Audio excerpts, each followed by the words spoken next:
So together, let's go through the Maamar. So the pasuk begins, the Maamar begins, ועברתי בארץ מצרים.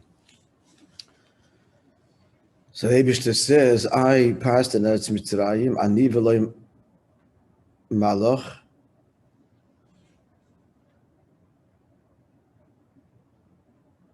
So the rest of it is Agad Shal Pesach. Ani v'lo malach, I went, I passed. So not a malach, not a sadaf, not a shaliach, anihu v'lo acher. So he mentions four things. That's the theme of the Maamar. Are the four inyonim, which are reflected, as he goes on to say, in the Dalet cases. So now, which comes out at the end of the Maamar, I'm going to ask you the answer. So with respect to the Dalet, the four Dalet cases were enacted, the Rishalmi says, there are many answers, but this is the primary reason. Keneged the Dalet Hashonos of Geula. So, which is used in the pasuk regarding Yetzias Mitzrayim. V'yitzeisi, v'ga'alti, v'yitzalti, v'yitzeisi, v'yitzalti, v'ga'alti, v'lakachti. So, with respect to these Dalet Hashonos, it says in Medrash that they correspond to one Perishis. Again, it's just mentioned the Dalet Geulas in Mitzrayim. And why were there four Geulas in Mitzrayim? Anybody? He says so. We identified it.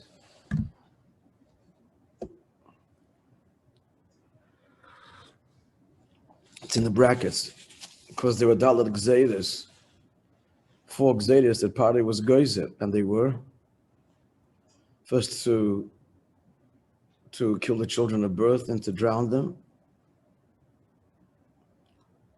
enslave them, the Jewish people, not to supply straw. That's the fourth Gzeira. The second Piddush in the Medrash is that it goes to the four future Goliaths, Bavel, Madai, Yov, after Mitzrayim. Babylon, Bavel, Madai, Mede, Persia, Yovan, Greece, Edom, and Rome. So the two separate inyonim, we're talking about the past or the future. So he reconciles the two Pirushim by bringing an interesting Zoya. That the Zoya says that the Dalet Hashonos of Geula are the four times the word emes appears right after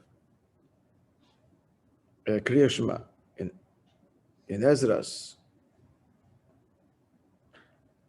which is the next paragraph after Kriya Shema. Now, the Zohar,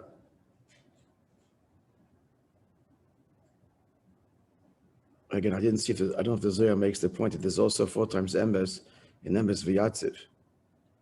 Sounds like the Zohar only talks about the latter four in Ezras of Eseinu. So either the Zohar says it or the Rebbe is saying it. Since there are also four emes, do you count them when you daven? Yeah, in emes v'yatziv, and there's the Dalet in Ezras, which the Zohar clearly mentions. So now the Zohar is mentioning two sets of four. So this is already the key to understanding the two Midrashim, because the four references to emes right after Kriya Shema, before Ezras, that's Geulas Mitzrayim. As can be seen from the fact we mentioned that it comes right after Vayomer, the third parsha of the Shema. That's the reason we say it, because of Yetzias Mitzrayim. And the Dalet Pa'amim of Ezras, of Eseinu Ezras, that's already the Geula Hasidah.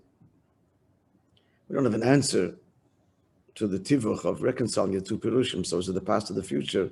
But we do see from the Zohar, or the explanation on the Zohar, that the same words, four emes before, four emes in the next paragraph, so they are connected. The same words are describing both Geulas, the Geulas Mitzrayim and the final Geula. So now, having learned the Maamar, what would you say is the answer to all of this? Or we shouldn't ask you. Let's just go through it. Do you want to offer your beneficiary having learned it already, in hindsight.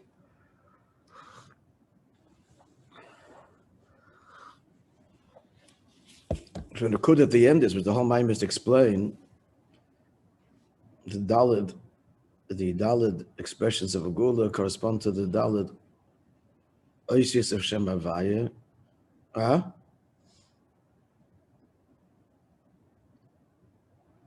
No, what's the Nukud? Let's, before we get to that, what's the point of the whole, like basically, what's the point of the Maimon to explain? Now going to Pratim, what is the thrust of it? What does he want in this Maimon? Tshuva, to fix. So what's the answer to Pnei Chatainu Tshuva? The whole Maimon talks about Tshuva. And the point is, at the end of the Maimon, it comes out that there are 4 dargis in Tshuva.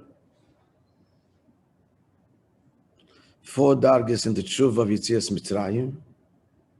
And the same 4 dargis, but at a much elevated level, Lasid Lava. Right? The 4 dargis correspond to the 4 letters of Shem Havaya. They divide into 2. Tshuva Ilah and Tshuva Tato. In Tshuva Ilah and Tshuva Tato, there are 2 levels, hence the 4 letters. 2 levels of Tshuva Tato, the Vav and the Hey. 2 levels of Tshuva Ilah are Yud-Kei. No, so that exists in Havaya. The Chiddush is later that there's Havaya de Le'ela. And Havaya de Le'ela is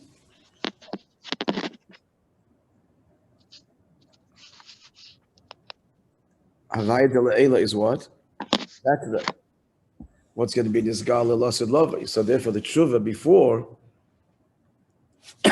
is a higher level of tshuva. In a word, the difference between Havaya de L'Sata and Havaya de L'Tata, the tshuva tato, I'm not sure there's wrong words here, but because tshuva tato is in each one. But Havaya, the tshuva of Havaya de L'Sata, which is Geulas Mitzrayim. This is the answer to the reconciliation of the two midrashim. Havaya de L'Sata is Geulas Mitzrayim. Havaya de L'Eila is Geula Lasid Lavai. Same letters, that's why the word emes appears both following Yitzias Mitzrayim in emes v'yatziv, and the same 4 words emes in Netzes of Yisenu. So what's the difference between the 2 tshuvas, basically? Havaya de L'Sata, Havaya de L'Eila.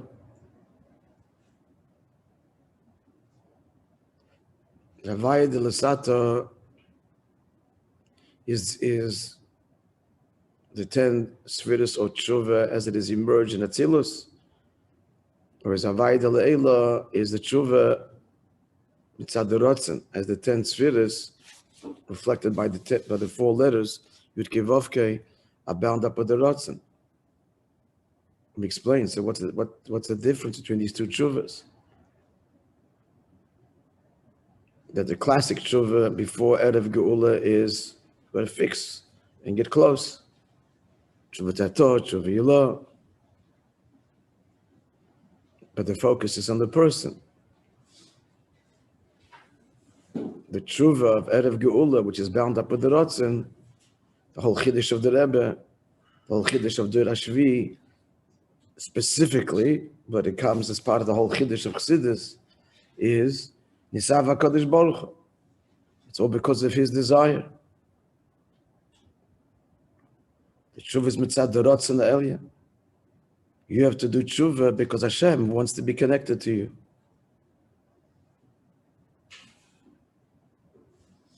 There is a radically different tshuva. It's different Yiddishkeit, as it were, which is this gala in Chassidus and in the Rebbe's generation, our generation.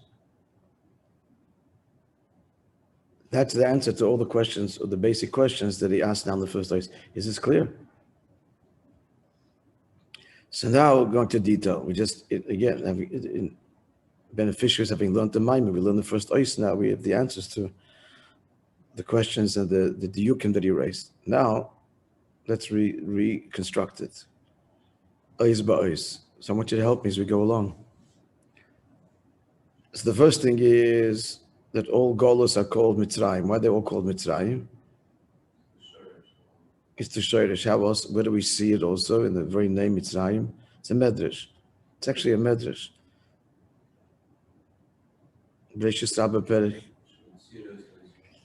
Right. All Golos Mitziros, they oppress Eden.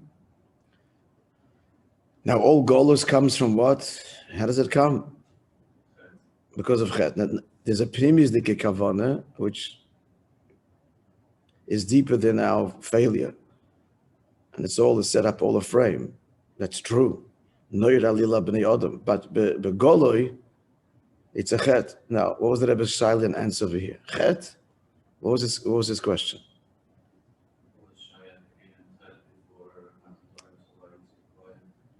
Right. So we had a problem with that. No Chet before Matan Torah. You have the Shemitahs Bnei Noach. There's all kinds of things. But it seems that the pshat in the Shaila is that collectively as a people, before Matan Torah, it's not in the words of the Maimon, but it seems that's the point, that as a people and deserving of exile is before Matan Torah. So there's no Klal Yisrael, there's no. So how can we say we went into Golus in Mitzrayim because of a Chet, a collective punishment, quote unquote, because of a collective sin? We weren't even a people. Halachically, we weren't a people. We become Am Yisrael only after Matan Torah, as a result of the Gerus, the conversion that happens, starting with Yetzias Mitzrayim. I think I mentioned this. There's nowhere in Torah where it talks about how a non-Jew becomes a ger, or a ger becomes a yid. How do we know it? The answer is it's the biggest subject in the Chumash. The whole story of Yetzias Mitzrayim and Kabbalah Satorah and Mikveh and Korban, all the things that they did, they went halachically from Bnei Noach to Bnei Yisrael. So, and it culminates with Matan Torah, because Matan Torah is Kabbalah Mitzvahs. The final thing that the ger does in the mikveh is to be makabel mitzvahs. So we're not a people before that you can say that we were exiled. What's his answer? It is a collective thing. It is a collective shuvah. Why?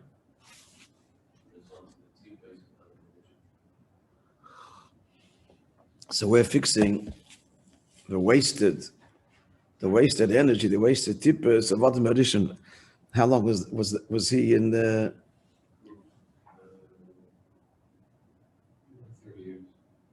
Yeah, the Torah tells us that he separated from Chava for 130 years and then remarried her.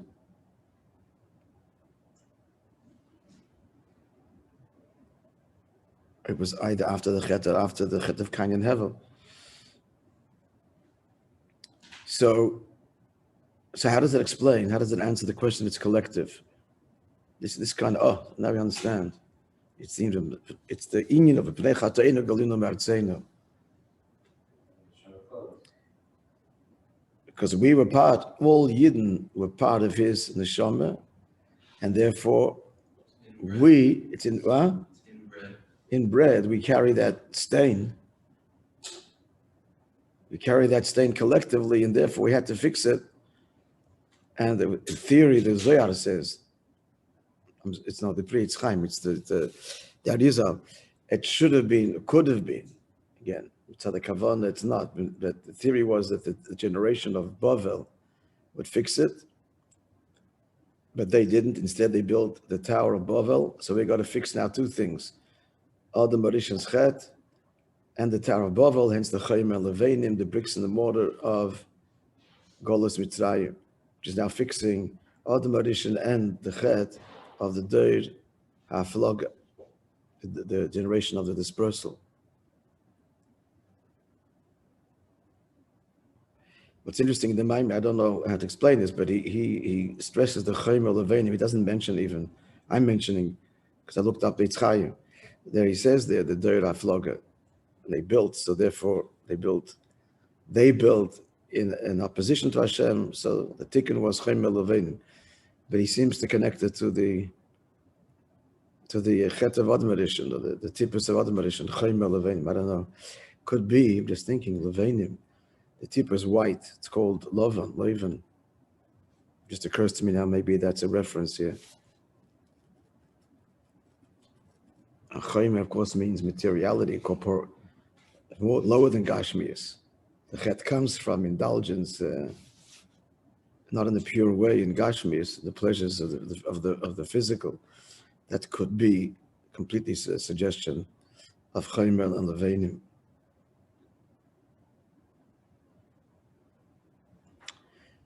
At any rate, so the general idea is what? That what's going to fix Golus is Tshuva. Because Tshuva comes, is Misak and the of Chet. Okay, now, next page, what does he say now? I'm going to have a look at it for a minute.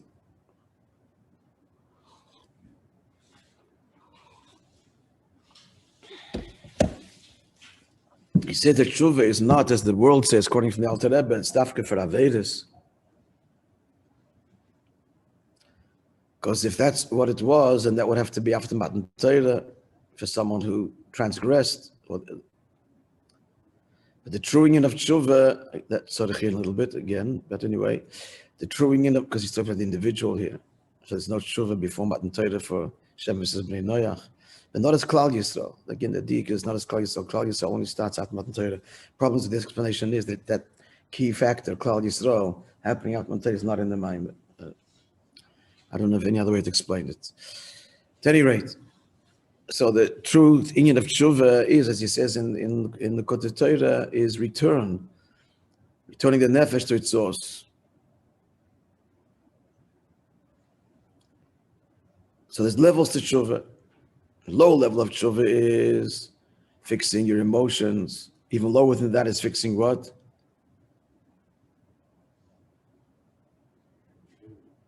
Pardon? For the Vushim, that's the avoid of the Beinyanim, at least behaviorally, to be beseder. True, but the true union of Tshuva is, as we said, Baruch Toshuv Elolikim Hashem Nesan.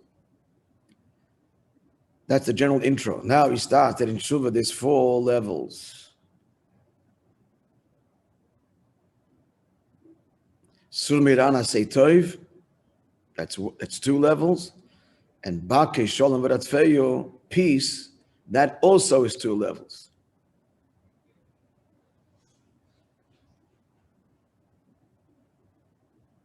So what is the inyan? So he says in Zoyar that the word Shuv is Toshav Hey. Which Hey? 2 Heys, the higher Hey of Shem Havai and the lower Hey. And each one of these 2 Tshuvas, the lower Tshuva and the higher Tshuva, has 2 levels. Malamata Lamaila or Lamaila Lamata. So I want you to help me now. Again, having learned at the end of the Maimer, let's identify now these 4 levels. This is all within Havaya, the lower Havaya. We're not talking the same thing in Havaya, the Le'ela, and the Ratzin, bound up with Ratzin. Let's just talk now, classically, as it were. So what are the 4 levels? And he says that one is, there's 2 in general, right? And then in each of the 2 categories, there's 2 movements. L'mayla, l'mata, l'mata, l'mayla. Let's translate it. So, Tshuva Tata is what? Sur Mirah Nasei Tov. So L'chayra comes out that Sur Mirah is, that's bringing Malchus back to the Hay, back to the Malchus to the Vav. And that's you're fixing all the gaps, the holes. And then mitzvahs, Asay Tov, is bringing the Vav to the Hay. That's Melamayda Lamata. Okay, so just for the listeners here, that's clear. So the 2 levels, 2 general categories, but each category breaks down into 2. So the lower tshuva is 2 things, Sur Meirah and Asay Tov, basically. Fix the bad and do mitzvahs. Fix the bad is the hate to the vav, do mitzvahs is the vav to the hay. Okay? Now the 2 levels in Shuva Ilah, which is the union of the Hey and the Yud. There's two ways to go. Melamata Lamayla will be what? Huh? You know, that's all in Baki Shalom V'Rad peace, fusion. And he said later, because that's what Torah is, but I just want to identify what are these two levels of tshuva in Shuva Ilah. One below to above and the other above to below. Hey to the Yud or the Yud to the Hey. It doesn't say it here, it says it later.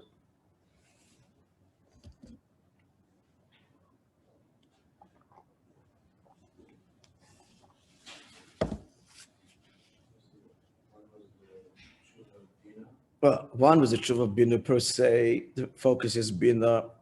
So what's the focus on bina? That's learning Torah what? Simply without what's bina avon vasoga. And then that's the melamata l'mayla, bringing the Hey to the Yud. The focus is the Hey. Bringing the Yud to bear on the Hey. What kind of limud Torah is that?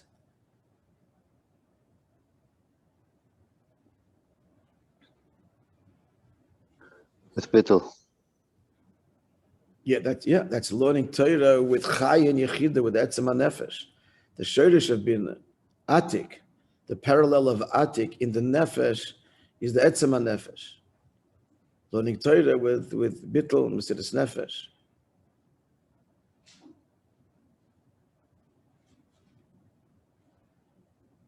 Now this all has to do with Bakish. This is all Bakish Shalom V'Rad Feyu.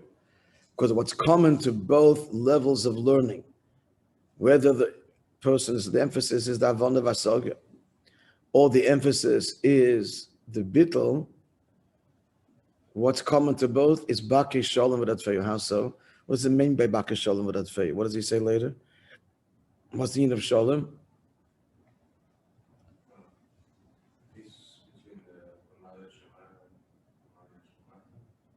Yeah.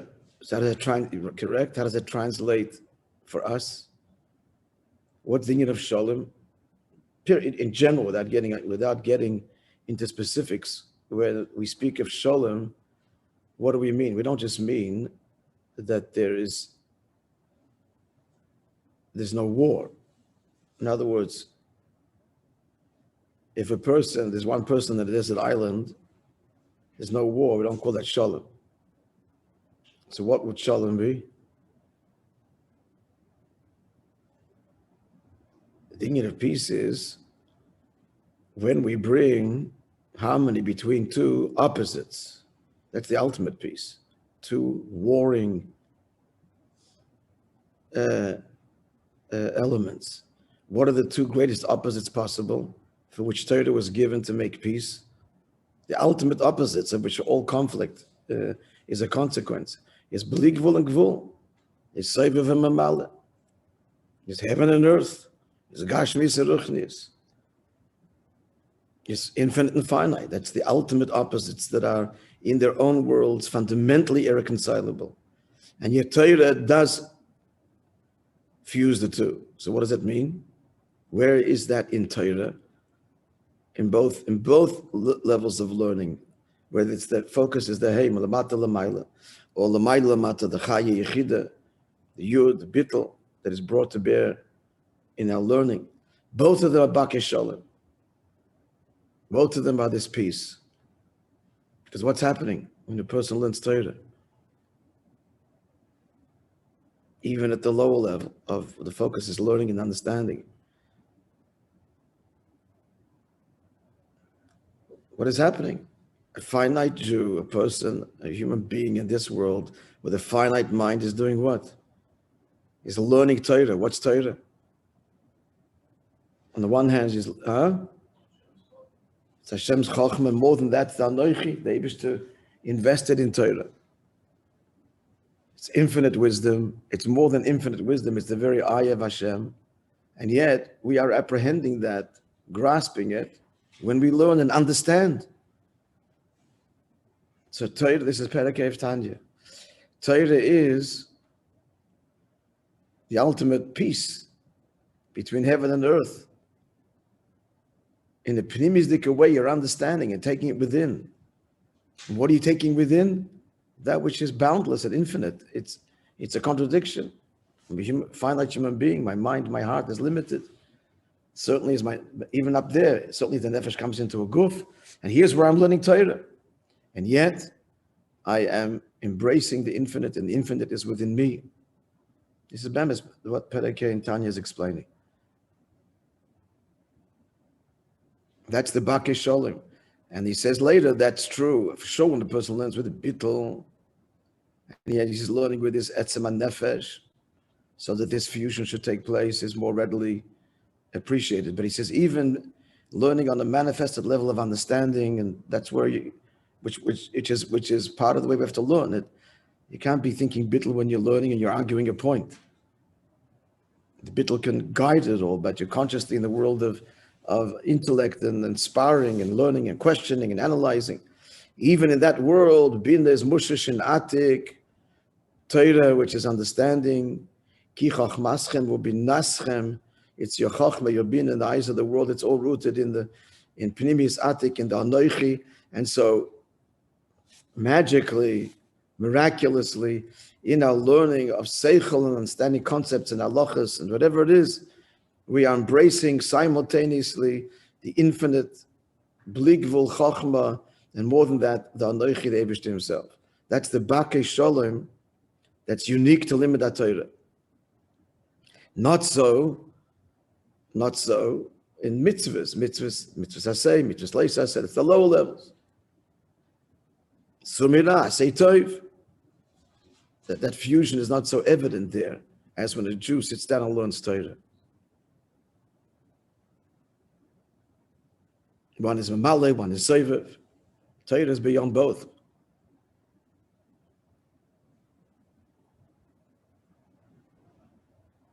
Yeah, it's more clear. So again, I'm saying all this in because we learn further. So just as he mentions each thing now, having learned further, so that's we're continuing now on this Gimel to construct the Maimon. So what does have look for a moment in this Gimel? Then let's review it. Just have a look at it. Remind yourself, refresh your memory a bit.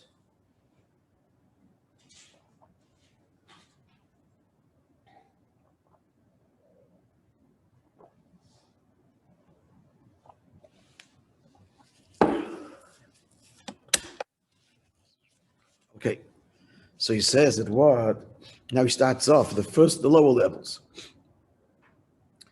Progressively takes us through each of the four levels. So first is Sulmira. What's Sulmira? So what does an Aveda do? An Aveda causes a Avdol, a division. That's the Pasuk. Avenisechem hoyem avdilim beinechem lebein lakechem. The Pasuk, the Novi, Ishai, says to the Yidden, your sin have separated you between you and your God. So what's the Diak Elikechem? What does he first say about Shem Elikim? It's most unusual, in contrast to the other 6 names of Hashem. It's the only name that what? That Leimotzinu and the other names, that the name actually, in the name, it should have an intimate association with a person. My God, your God, their God, in the name itself. Elikechem, Elikai, Elikov. And what's the reason? Because what is Shem Elikim? Shem Elikim is, in a word, again, I'm a Gil student, so what is this? Referring to God as Shem Elikim, and it's associated intimately with man. Indeed, because this is Hashem, as he invested himself by screening his infinite presence to be intimately associated and invested with us. Tzimtzum shchinosoi ben shnei badei ha'oret. Hashem communicated to us, says the Medrash, between the 2 poles of the Oret. So this is a tzimtzum, it doesn't eclipse. This is a tzimtzum, on the contrary, it's a tzimtzum that allows for Hashem to be revealed to us in our world.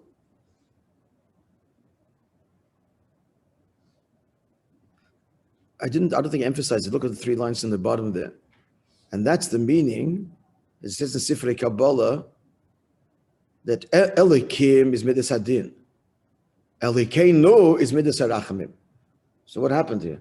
How does it switch from Midas Hadin to Midas Harachamim? We have the answer. Reveals the purpose of the Elikim for Adam to actually reveal it's not a tzimtzum. Two.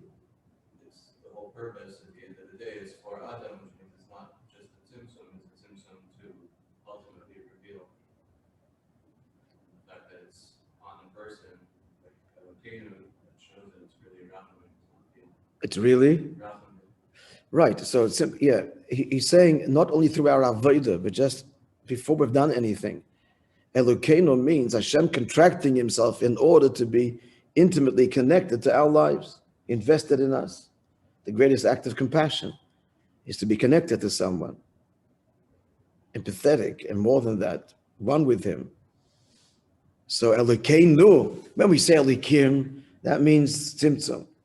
That could mean judgment, could be punishment, could be many things.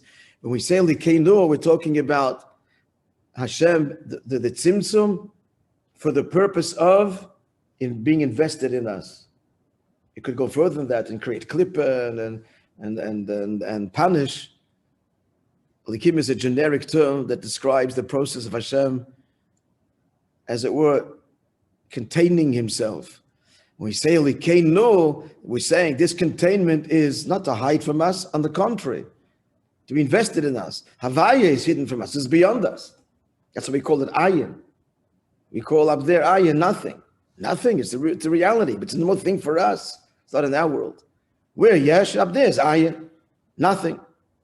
But Elikeinu is the Eibishter with his tremendous achmanis, because of his love for us, manifesting himself with 10 spheres and chachma and bina, and then creating us in that same image and form, this intimate, very close connection. What does the chet do? The chet violates that, severs that. Hashem is saying, I have invested myself in you, and you hurt me. You're cutting me out as I am with you in your world. You turn your back on me. So the tshuva has to fix that. Number one is sur mira.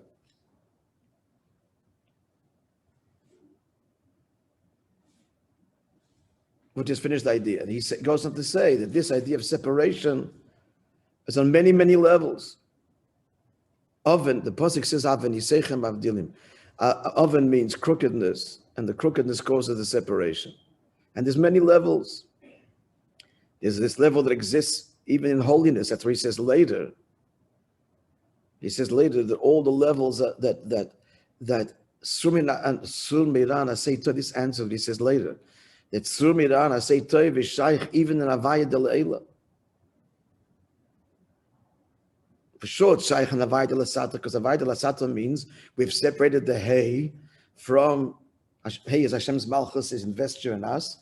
We've tainted that, separated. So that's kipshuta.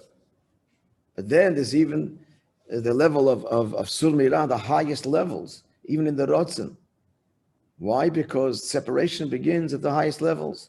There's even been Kodesh LaKodesh, like we say in Kiddush Havdalah. That has to be also removed ultimately. Okay, so we'll revisit that a little bit more tomorrow. Friends, there's no substitute. I know you're all very, very busy, but the only way is to chazer, to learn, listen to the shiurim if necessary.